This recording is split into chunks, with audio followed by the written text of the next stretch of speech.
असं थालीपीठ भाजणीचं पीठ आपण एकदा बनवून ठेवलं ना, कमीत कमी 5 महिन्यांसाठी आरामशीर टिकलं जातं. जेव्हा पाहिजे तेव्हा आपण याचे थालीपीठ बनवू शकतो. मुलांचा नाश्ता असो किंवा डब्बा असो, अगदी पटकन बनून तयार होतं. अतिशय पौष्टिक आहे. 2 किलो प्रमाणामध्ये ही भाजणी आज मी तुम्हाला बनवून दाखवणार आहे.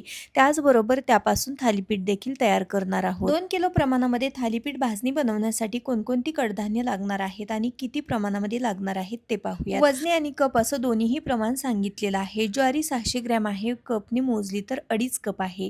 बाजरी 400 ग्रॅम, कपने 2 कप. तांदूळ 400 ग्रॅम, कपने 2 कप भरलेला आहे. चणा डाळ 200 ग्रॅम, गहू 200 ग्रॅम, दोन्हीही कपने मोजलं तर 1-1 कप भरलेला आहे. सोबतच आपल्याला अख्खे हरभरे घ्यायचे आहेत, ते 100 ग्रॅम घेतलेले आहेत.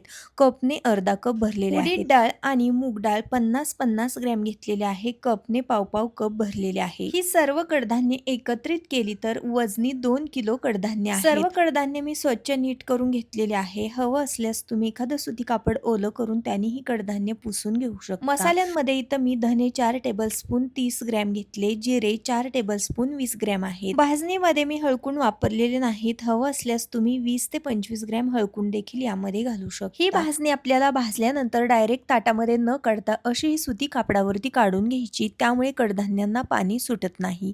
त्यासाठी एका परातीवरती एक सुती कापड अंथरून घेतलं. भाजणी भाजण्यासाठी अशी ही मोठी आणि जाड तळाची कढई वापरायची, त्यामुळे भाजणी सर्व बाजूनी छान भाजली जाते. ही सर्व कडधान्य भाजत असताना गॅस अजिबात फुल करायचा नाही. लो टू मीडियम हीट वरतीच आपल्याला अधूनमधून हलवत ही सर्व कडधान्य भाजून घ्यायची. सर्वात आधी मी कढईमध्ये ज्वारी भाजण्यासाठी घातलेली आहे. अधूनमधून हलवत अगदी खमंग अशी ही ज्वारी भाजून घ्यायची. जेवढी आपण ही कडधान्य खमंग भाजू तेवढी आपली भाजणी छान खमंग होते आणि जास्त काळ टिकण्यास मदत होते. भाजलेली ज्वारी लगेचच मी कापडावरती काढून घेतली. त्यानंतर बाजरी घातलेली आहे भाजण्यासाठी. अधूनमधून हलवत ही बाजरी देखील मी छान खमंग होईपर्यंत भाजून घेते. सर्व कडधान्य एकसाथ न भाजता आपल्याला अशी ही वेगवेगळी भाजून घ्यायची आहेत. त्यामुळे कडधान्य अगदी छान खमंग भाजली जातात, कारण प्रत्येक कडधान्य भाजण्यासाठी वेगळा टाइम लागतो. ज्वारी भाजण्यासाठी जास्त टाइम लागतो तर बाजरी पटकन भाजून होते. त्यामुळे प्रत्येक कडधान्य आपल्याला वेगवेगळं भाजून घ्यायचं आहे. बाजरीमधून छान खमंग सुगंध आला की बाजरी काढून घेतली आणि त्याच पद्धतीने मी इथं तांदूळ देखील भाजून घेतलेले आहेत. याच पद्धतीने उरलेली सर्व कडधान्य आहेत ते मी एक एक करून भाजून घेते. आता ही कडधान्य भाजत असताना गॅस अजिबात फुल करायचा नाही किंवा कडधान्य भाजताना अजिबात घाई करायची नाही. फुल गॅसवरती कडधान्य भाजली तर ती व्यवस्थित भाजली जात नाहीत. त्यामुळे मीडियम हीटवरती अशी ही अधूनमधून हलवत आपल्याला ही कडधान्य भाजून घ्यायची. अशी थालीपीठची भाजणी भाजून आपण त्याचं पीठ तयार करून ठेवलं ना, तर ते कमीत कमी 5 महिन्यांसाठी आणि जास्तीत जास्त 6 महिन्यांसाठी आरामशीर टिकलं जातं. असं हे वेगवेगळ्या प्रकारची कडधान्य वापरून थालीपीठचं पीठ बनवलं ना, तर त्याचे थालीपीठ खायला अगदी खमंग लागतात.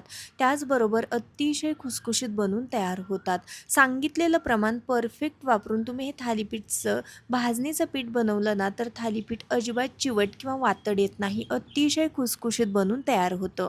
तर इथं मी सर्व कडधान्य भाजून घेतलेले आहेत. सर्वात शेवटी मी कढईमध्ये धने आणि जिरे एकत्रित असं भाजण्यासाठी घातलेलं आहे. धने आणि जिरे पटकन भाजलं जातं, त्यामुळे मी एकत्रितच भाजून घेतलेलं आहे. हवं असल्यास वेगवेगळं भाजू शकता. थालीपीठ भाजणीमध्ये तुम्ही 20 ते 25 ग्रॅम फोडलेले हळकुंड घालू शकता. आवडत असेल तर तुम्ही 2 टेबलस्पून इतका ओवा देखील भाजून यामध्ये घालू शकता. ही सर्व कडधान्य मी अगदी खमंग भाजलेले आहेत, त्यामुळे आपली भाजणी छान खमंग बनून तयार होते. सर्व कडधान्य थंड झाल्यानंतर आपल्याला एकत्रित अशी मिक्स करायची आहेत आणि गिरणीमधून दळून आणायची. हे थालीपीठचं पीठ आपल्याला ज्वारीच्या पिठाप्रमाणे दळून आणायचं आहे. अगदी जास्त मैद्याप्रमाणे किंवा गव्हाच्या पिठाप्रमाणे न दळता याला आपण थोडंसं मोठं म्हणजे ज्वारीच्या पिठाप्रमाणे दळून आणायचं आहे. तर इथं मी सर्व थालीपीठची भाजणी गिरणीमधून दळून आणली, तीही अगदी ज्वारीच्या पिठाप्रमाणे जास्तही बारीक न दळता. असं हे खमंग भाजणीच्या थालीपीठचं पीठ आपण अगदी 6 महिन्यांसाठी देखील हवाबंद डब्यामध्ये स्टोअर करू शकतो. तयार करून घेतलेल्या पिठापासून थालीपीठ कसं बनवायचं ते पाहूयात. त्यासाठी एका मोठ्या भांड्यामध्ये एका कपने मोजून साधारणपणे 2.5 कप भरून इतकं पीठ घेतलं. 4 लोकांसाठी थालीपीठ बनवत आहे, त्यासाठी 2.5 कप पीठ घेतलेलं आहे. यामध्ये चवीनुसार मीठ घालते, पाव चमचा हळद पावडर आणि 2 छोटे चमचे पांढरे तीळ घातले. लसूण हिरवी मिरची मिक्सरला बारीक करून घेते आणि त्याचा ठेचा यामध्ये घालते. तिखटाप्रमाणे हिरव्या मिरचीचा वापर करू शकता. आवडत असल्यास लाल मिरची पावडर घातली तरीही चालू शकतं. पाव चमचा ओवा घालते. सोबतच आपल्याला यामध्ये बारीक चिरलेला कांदा घालायचा आहे. बारीक चिरलेला टोमॅटो घालते आणि सोबतच यामध्ये बारीक चिरून घेतलेली मी कांद्याची पात घालत आहे. यामध्ये तुम्ही कांद्याच्या पातीऐवजी दुसरी कोणतीही पालेभाजी अगदी बारीक चिरून वापरू शकता. खूप सारी बारीक चिरलेली कोथिंबीर घालते. आता हे सर्व साहित्य एकदा व्यवस्थित मिक्स करून घेते. असं हे थालीपीठ भाजणीचं पीठ बनवून ठेवलं ना, आपल्याला बाकीची पिठं गोळा करायची गरज पडत नाही. फक्त एकच पीठ घेतलं आणि बाकीचे यामध्ये मसाले किंवा भाज्या घातल्या की आपलं थालीपीठचं पीठ आहे ते बनवून तयार होतं. सर्व साहित्य मिक्स केल्यानंतर आवश्यकतेनुसार थोडं थोडं पाणी घालत हे पीठ मी मळून घेतलेलं आहे. तर अशा प्रकारच्या कन्सिस्टन्सीवरती अगदी जास्तही पातळ नाही आणि जास्तही घट्ट नाही, या प्रकारचं हे पीठ मी मळून घेतलेलं आहे. थालीपीठचं पीठ मळलं की लगेचच मी याचे थालीपीठ बनवायला घेणार आहे. हवं असल्यास तुम्ही याला 5-10 मिनिटांसाठी भिजत ठेवू शकता. थालीपीठ थापण्यासाठी एक पोळपट घेतला. या पोळपटवरती एक सुती कापड अंथरून घेतलेलं आहे. हे सुती कापड मी पाण्याने भिजवलेलं होतं. त्यानंतर त्यामधलं संपूर्ण पाणी पिळून काढलं आणि हे ओलं सुती कापड थालीपीठ थापण्यासाठी घेतलेलं आहे. आता याच्यावरती असा हा पिठाचा गोळा ठेवते आणि बोटाने याला आपल्याला थापून घ्यायचं आहे. हे पीठ हाताला चिकटत असेल तर हात थोडासा पाण्याने ओला करायचा आणि व्हिडिओमध्ये दाखवते त्या पद्धतीने हे थालीपीठ आपल्याला बोटांनी पुढे पुढे सरकवत न्यायचं आहे आणि अशा पद्धतीने हे थालीपीठ आपल्याला पसरून घ्यायचं. थालीपीठ हाताला चिकटायला लागलं की आपल्याला लगेचच हात पाण्यामध्ये ओला करायचा आहे आणि मग थालीपीठ अशा पद्धतीने थापून घ्यायचं. थालीपीठ शक्यतो थोडंसं जाडसरच असतं, त्यामुळे त्याला जास्तही पातळ करायचं नाही. अगदी मीडियम जाडीमध्ये हे थालीपीठ मी थापून घेते. थालीपीठचं पीठ मी जास्त घट्ट नाही आणि अगदी जास्त पातळ नाही असं हे मळून घेतलेलं होतं, त्यामुळे पटकन हे थालीपीठ पसरून झालेलं आहे. मळलेलं पीठ जास्त घट्ट वाटत असेल तर थोडंसं सैलसर करा आणि मग थालीपीठ थापा. थालीपीठ थापून झाल्यानंतर याच्यावरती असे हे होल घेते, त्यामुळे यामध्ये आपल्याला तेल सोडता येतं आणि थालीपीठ सर्व बाजूने छान भाजलं जातं. आवडीनुसार तुम्ही थालीपीठवरती होल घेऊ शकता.